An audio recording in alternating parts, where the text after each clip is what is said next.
Okay, listeners, here we are again.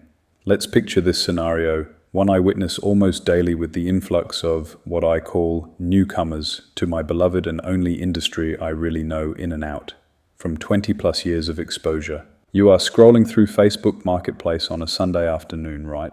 And you're looking for a clean used SUV. You find a sharp-looking example parked on a quiet suburban driveway. A nice area from the look of the houses around it. The seller's profile seems friendly, wears casual clothes. He's just like you. You arrange a meetup via Messenger, and when you arrive, he talks about how it was his wife's car, or maybe his daughter moved overseas or something to that effect. The price is $1,500 below the big commercial or independent yards down the road. It feels like a genuine local private deal. But here is the thing. That guy standing in his driveway holding the keys, he might actually be a licensed motor vehicle dealer. And he might be using his own front lawn to strip away every single consumer, right? You are actually legally owed. This is not just an occasional backyard trick anymore. It is a cheap, money-grabbing exercise that is allowing someone's uncle to convince them that they can buy some cars from somewhat unregulated tenders, dupe the system and you, the consumer, and that you are thinking you are getting around the legitimate dealer markup and saving some hard-earned money, but in reality, you are dealing with a gamble where the odds are actually against you. South Australia's Consumer and Business Services recently ran a targeted audit where inspectors from a newly gathered task force inspected nearly 170 licensed used car dealers operating from home and in lesser-known car yards. Think about that number for a second. Nearly 170 operators. And what they uncovered was a growing pattern. Licensed dealers deliberately selling from their private residential addresses, listing on free platforms like Facebook Marketplace or Gumtree under the guise of being a private seller. And why? Purely to dodge their statutory obligations. They skip disclosing whether a vehicle is a repairable write-off. They fail to disclose that they are a licensed dealer. And most importantly, they try to avoid providing the statutory warranty that the law mandates they give you. Now, you might ask, well, Vin, if the price is lower, who cares where the car is parked? Is it really a bad thing if a licensed dealer cuts out the big overheads and sells from his driveway? Look, I do get your temptation to save some money, what you think are dealer-inflated margins. I really do. People see a lower sticker price and they call it a discount, but let us look at the economic reality of what is actually happening. A home-based trader undercuts a legitimate bricks-and-mortar dealership because he has zero commercial rent, no physical signage, no dedicated service bays, and no salaried mechanics on site. But here is the sting. He is not passing those savings on out of the goodness of his heart. He is pocketing retail margins while quietly stripping out the safety net that makes a retail transaction worth paying for in the first place. The one that you know you can have confidence in if something is to go wrong. In my earlier days and my first experience with wholesale dealers, I used to watch how different traders handled problems. Where others saw routine, I saw patterns. And the biggest pattern in the motor trade is this. A seller's behavior and integrity is dictated by how easy it is for them to disappear when needing to be accounted for, let alone how quickly they discount the car they have for sale to also make disappear. When an operator has no physical commercial footprint, accountability vanishes the exact moment their residential front gate swings shut or the moment they pull the prepaid SIM card out of their phone and hide from your late-night cries for help. Even as early as in the wash bay, you learn pretty quickly that shiny paint covers a lot of sins. But a seller with no fixed business address, that covers the entire risk of the deal and dumps it straight into your lap. But I too have fallen for the lure of a too-good-to-be-true listing. Here is a couple of classics you'll get a laugh from. I was looking to buy a ML500 and the seller wanted to meet in a McDonald's car park. I noticed the guy from around the traps right away, and when I was on the drive, he asked me, "What do you do for a job?" And I responded with, "Sell cars, legitimately." Let's just say he went on to try to explain his reasonings and I wasn't having a bar of it. Another time was, I accused a guy of backyard dealing, from which I had great evidence on, mind you, and his response was just plain stupid. He told me, "Yeah, I can sell 4 cars, my wife can sell 4, even my dog can sell 4.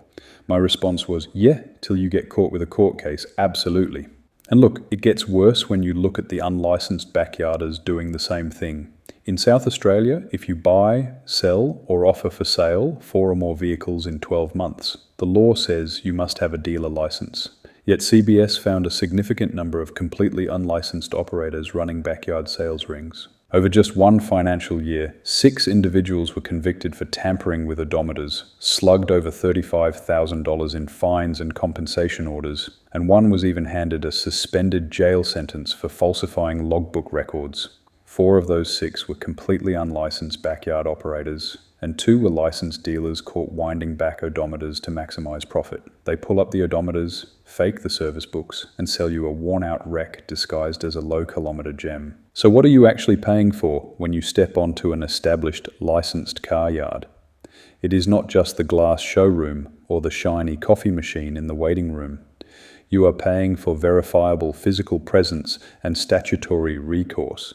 When you buy from a legitimate licensed dealer operating from a commercial premises, you are protected by structural guarantees. In places like South Australia, purchasing from an authorised dealer guarantees you are protected by the Second-Hand Dealers Act of 1995. You get a guaranteed clear title, meaning the car cannot be repossessed because a previous owner owed money on it. And under the law, if a car is priced over $3,000, specific statutory warranty rules kick in instantly. Let me break down those actual statutory numbers so you know where you stand on the sale. If a car costs between $3,001 and $6,000, a licensed dealer is legally bound to a statutory warranty of 2 months or 3,000 kilometers, whichever comes first. If the purchase price is over $6,000, that statutory warranty jumps to 3 months or 5,000 kilometers. Even for electric or hybrid vehicles, recent legal updates ensure the main battery is covered by the dealer warranty and must be repaired if it fails. Plus, every licensed dealer vehicle must display a Form 1 notice in the window outlining the vehicle details, and they must disclose if a car has ever been a repairable write-off or suffered severe flood damage. A private seller in a residential driveway has no legal duty to disclose any of that to you. And I'm most certainly sure that the licensed dealer pretending to be that said private seller are just handing over registration papers, not filling out Form 5 sale contracts or explaining any of the details that this legal binding document entails. To understand why this matters, run a simple scenario in your head. Imagine buying a neat-looking sedan for $8,000. 3 weeks into driving it, the automatic transmission starts slipping heavily and dropping gears on the highway. That could be potentially a $4,000 repair. Now, if you bought that vehicle from an established commercial dealership, you get to make contact with the selling dealer and you get to drive right back into their service bay, hand over the keys, and talk about the resolution using the statutory warranty. The law is on your side and the business has a permanent location that cannot just pack up overnight. But now, imagine the exact same transmission failure, but you bought the car off a suburban residential street from a guy who claimed he was selling it for his cousin. You drive back to that house. The driveway is empty, a different car is parked out front. You knock on the door and someone tells you they have never heard of the guy or he moved out last weekend. You dial the phone number on the advert and your text message chain and it goes straight to a disconnected line notice.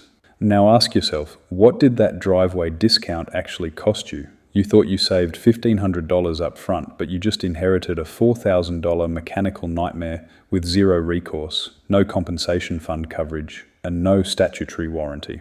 This is what most of these, let's say subprime dealers, only get to buy and offer for sale.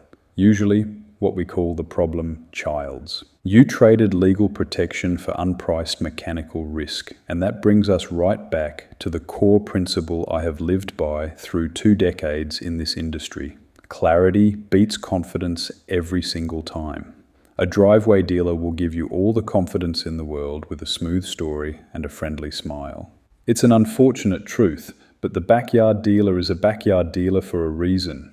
Most have been outed by the operator of well-known traps. Some have got the opportunity back from a changing of the guard.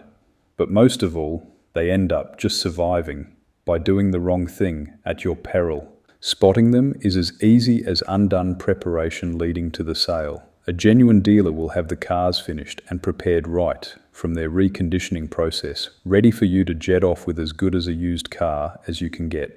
A backyarder, on the other hand, will leave the faded paint, stained seats, steering wheel cover and knock in the suspension due to cash flow or process issues, or more than likely trying to hide or distract you from something.